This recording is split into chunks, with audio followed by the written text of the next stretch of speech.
Happy Monday, guys. What's up? Welcome in to another week and a new episode of the Daily Juice podcast with me, Matt Perrault. You guys can always follow me on Twitter at SportsTalkMatt, and the Daily Juice always being brought to you by BetMGM and the $1,000 first bet offer available right now when you sign up for a new account and use the promo code JUICE at sign up at BetMGM.com. Okay, so we wrap up the week. Sunday was a losing day, but because of the Masters, Colorado was messing around. I'll get into what I'm frustrated about here in just 1 second about my own personal betting on Sunday. I was asleep at the wheel. I was being dumb, but I was doing tons of things on Easter. Hopefully you had a good Easter, but I was running around like crazy and just being stupid. But the Masters was profitable, amazingly enough. Colin Morikawa, this is why Dead Heat rules. I told you, do not bet golf at Dead Heat rules. Colin Morikawa came in the top 10. If you bet it at a book with Dead Heat rules, you did not take down what you should have taken down, which is the plus 215 win on Colin Morikawa tying for 10th. Brooks Koepka wins over Matsuyama, so we got that. I sprinkled with Jon Rahm heading into the fourth round at plus 190. I took Victor Hovland at plus 610 as well, so we got the Jon Rahm hit at plus 190 to come in, so that was nice to see him win the Masters. Really fun afternoon watching golf on an Easter afternoon. And then we had the Bruins on the puck line, got that right, and the Dodgers still have yet to win a game not on the run line, but they lost the game to the Diamondbacks. D-backs are going to be decent. They're going to be a feisty little bunch. Big win for them. Another big win over the Dodgers. So we went 1-2, down 1.25 units there, but we won 0.36 units on the Masters. So essentially, like, we're down 0.9 for the Sunday, but that takes us to a final week tally of being up about 4 units last week. So good week last week. Let's continue on. But I'm really mad at myself because when the Avalanche went down 4-2, I was on Twitter whining versus betting, and I should have been betting on them on the money line. But I wasn't thinking, I don't know. I was frustrated about losing the puck line. Should have bet the money line, and it's just one of those brain cramp moments where you look back and you're like, man, come on, just like get your mind right. So that was my bad. I could have bet a unit, and I could have won that because I think it was as high as plus 500 at some books in game when it was 4-2 Ducks. So bad move out of me. Big win for the Avalanche to come back, and just one of those things where you live and learn and move on to a Monday. I will tell you here that the card for the NHL on Tuesday is unbelievable. Now, when I came at you guys on Saturday, I told you how great that card was with 16 games, okay? We went 4-0 on Saturday in the NHL, went 1-1 on Sunday. But Tuesday's games, I'll just preview them really quickly because I can't get over them. They're so good. The Boston Bruins set the record for the most wins in history. They are now going after the point total. They're playing the Washington Capitals in their final home game of the regular season. Good luck, Washington. But we've got an unbelievable game with Tampa Bay and Toronto, a preview of their first round. Those two teams will play in the playoffs in the opening round. We get that on Tuesday. We get Pittsburgh against Chicago, and Pittsburgh has to win out to get into the postseason. They are currently outside the playoff picture at the moment. We get Winnipeg in Minnesota. Oh my gosh, we're betting the under in that game. Winnipeg, Minnesota, unbelievable game as the Jets are trying to get into the playoffs because the Kraken, they play at Vegas. The Kraken pretty much, they've locked up a wild card spot all of a sudden, but they have eyes of getting out of the wild card. They might be able to pass the Kings, which is nuts. The Kings have a game tonight that we're going to talk about, but Edmonton plays at Colorado, which could be a preview of the Western Conference Finals. This is all Tuesday. Okay, this isn't Monday. This is Tuesday. I'm just giving you this little bit of information because I don't love the card today. I'm going to make 3 bets today. I've got actually 3.5 bets to give you. I have a first period over parlay to give you because the NBA's out. So I was going to do NBA player props today, but there's no NBA player props. So I'm going to give you a first period over 1.5 goal half unit parlay to jump in with. That's plus 152 to jump in. So I got that for us today. But before I give you 1 baseball bet, 2 hockey plays in 1 hockey parlay here, on a Monday. Let's talk about how you guys can wind up winning a free year of BettingPros Premium. That upgrade is available right now for you to win. How do you win? You subscribe to the BettingPros YouTube channel, you like this video, and you comment underneath me, because when you do, you could win a free upgrade to BettingPros Premium, whether you're looking for access to exclusive picks, top-rated player props, or custom analysis of your betting performance. BettingPros Premium has the tools to help you cash more bets. If you don't want to wait to the end of the month for the giveaway, you can sign up today at bettingpros.com/upgrade and start betting smarter, not harder. Let's start with baseball, and then we will get to hockey. So baseball, it is Alcantara Day. Sandy Alcantara going to the mound. Now, we bet the under in the last time he pitched. 1-0 complete game shutout victory for the Miami Marlins. Now he's on the road against the Philadelphia Phillies. That was the Twins last time out. Now it's a division rival in Philadelphia. Look, Alcantara has been very good in his career against the Phillies. He's been very good on the road at Philadelphia. Last year, when he pitched at Philadelphia, he gave up 3 earned runs in September. He had a little bit of a rockier start against the Phillies in August, where he gave up 4 earned runs. But then in the time before that, in June, he gave up just 2 earned runs in his first road appearance last year. This is his first road appearance this year with the Marlins, with a 4-6 record and an offense that is batting .221 and a on-base percentage of .280.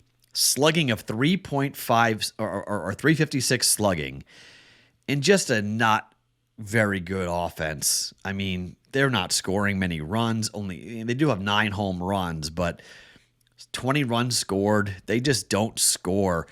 And this Miami Marlins team on the road, they've lost 2 games to the Mets today. They won, I believe. Yeah, they beat the Mets today, 7-2 today.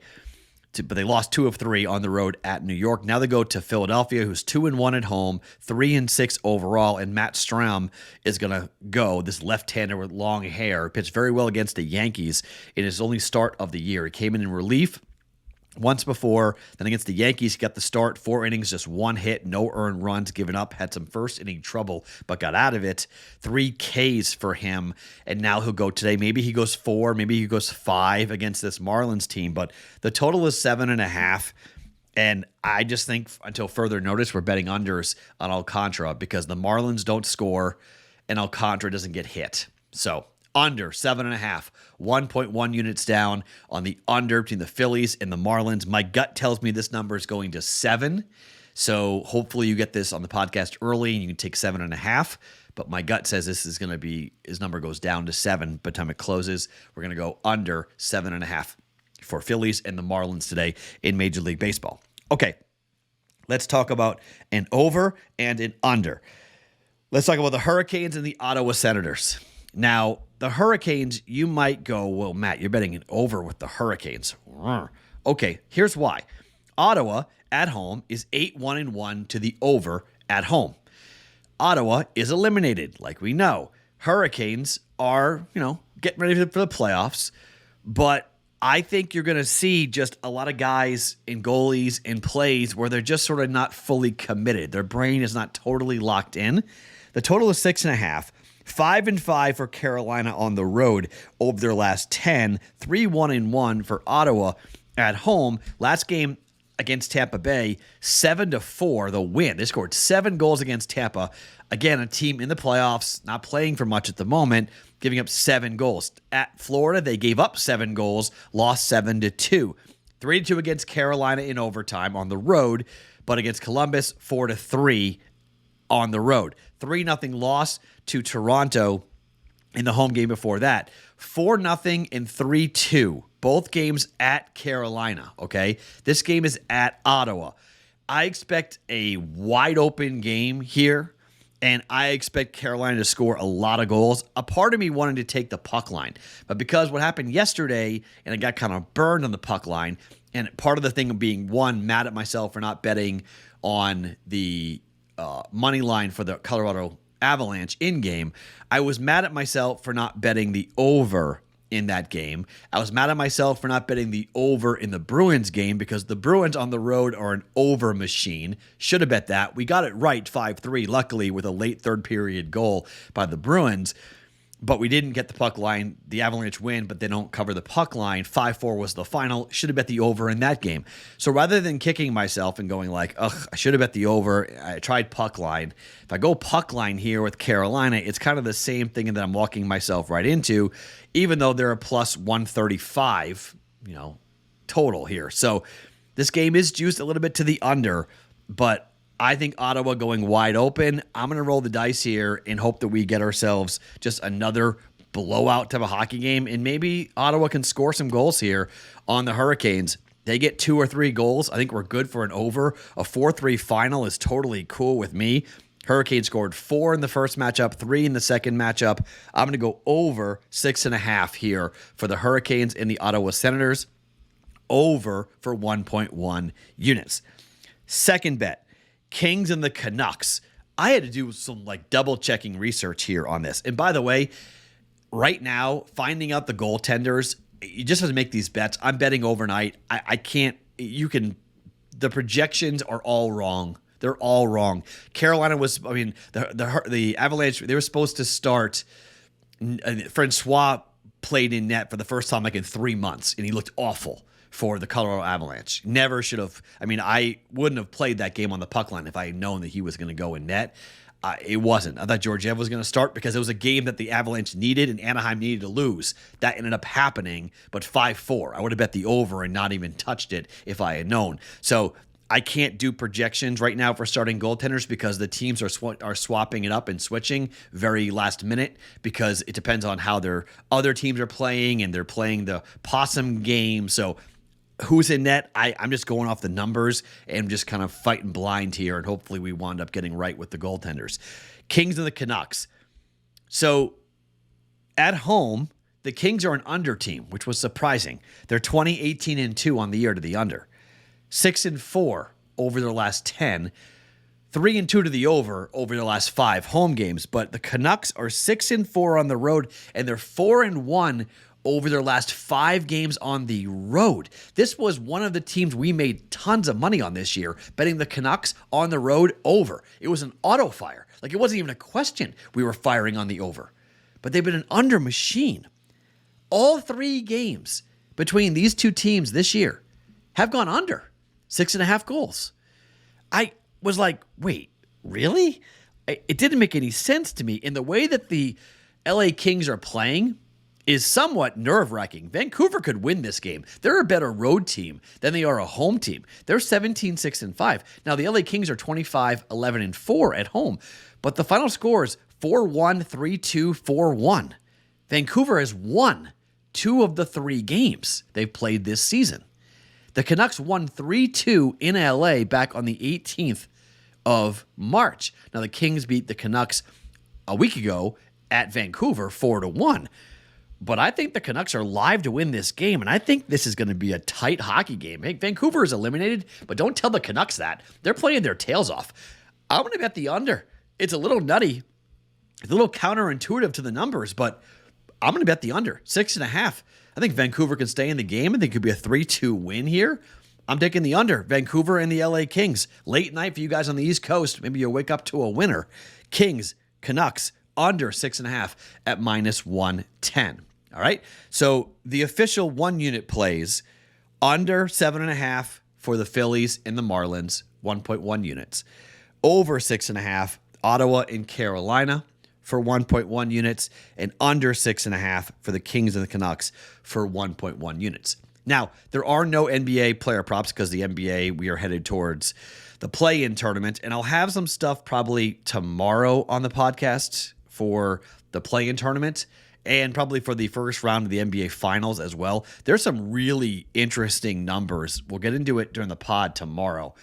But the playoff series prices are a little bit wacko. How are the Warriors -290 against the Kings?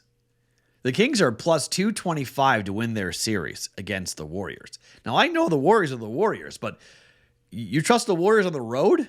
I don't know if I trust the Warriors on the road. They're the 6th seed. They got to win at least 1 game on the road to win this series. Can they? I don't know.